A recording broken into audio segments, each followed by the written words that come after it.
Reading readiness.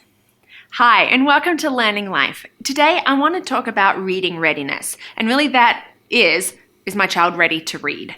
A number of parents have asked me, what is the age that my child should be reading? And usually that comes from, their child might be kindergarten going into first grade and they're sort of struggling with reading. You know what? That's okay. There are children who are ready maybe at the age of 4, 5, 6, or even 7. There is no magic number, no magic age for which our child is ready to read. Often that sometimes comes from the fact that, maybe our child is 7 and still really sort of struggling with reading. Guess what? That's okay. It really, really is okay. There are some children like me who are reading, before they start school. I think that really just came from me watching my older brother, and I was excited about it. And maybe I had more of that leaning and that bent in my intellect towards that. But then there are children who maybe are really sort of struggling to hit that groove at the age of 6 or 7. It's okay. So that's where the term reading readiness comes in. Are they ready to read? And there are some great things to look out for to give you a good idea if your child is really at that point that yes, reading is going to be their friend. There is a list that I'm going to post the link to on our Facebook page or in the description of this video that you can go through yourself, print out and check to see, is my child at the stage of reading readiness? But let's cover a few of the points so that you have an idea of what this list holds. Print awareness. Does your child know that we read a book from the front to the back? Can they hold a book the right way? Will they track along with you while you're reading? Listening comprehension. Can they tell you about a story that you've just read to them, that they're able to answer questions about that story? That gives us a bit of an insight to as our children ready to be able to read on their own. Letter recognition. Does your child know the letters? Can they recite the alphabet? Are they aware of what the letters are? Phonological awareness. Now, this is a big term, but really that's looking at, can your child rhyme? Do they know that mat rhymes with cat? Can they maybe clap out syllables, break down a word into the syllable? That's what phonological awareness is. And motivation. Is your child motivated to read? Do they want you to be reading stories to them? Will they get a book themselves and sit there to look at the pictures? Those are some of the things that are really going to help you to see if your child is ready.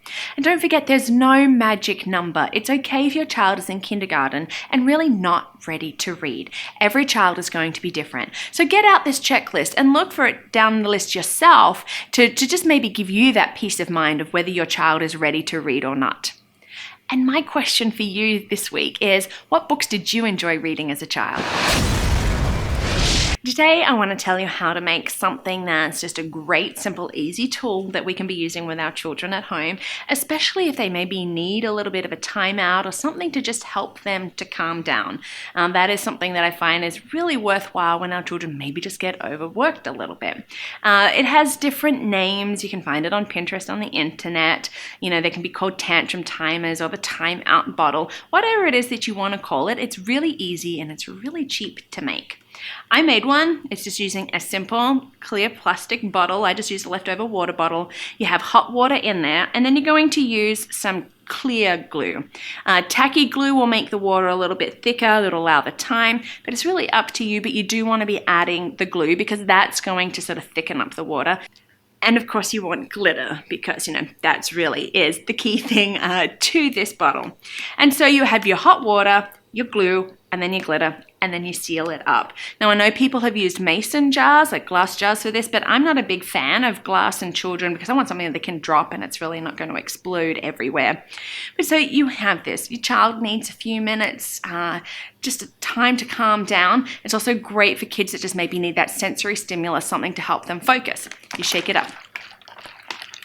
Your glitter is there.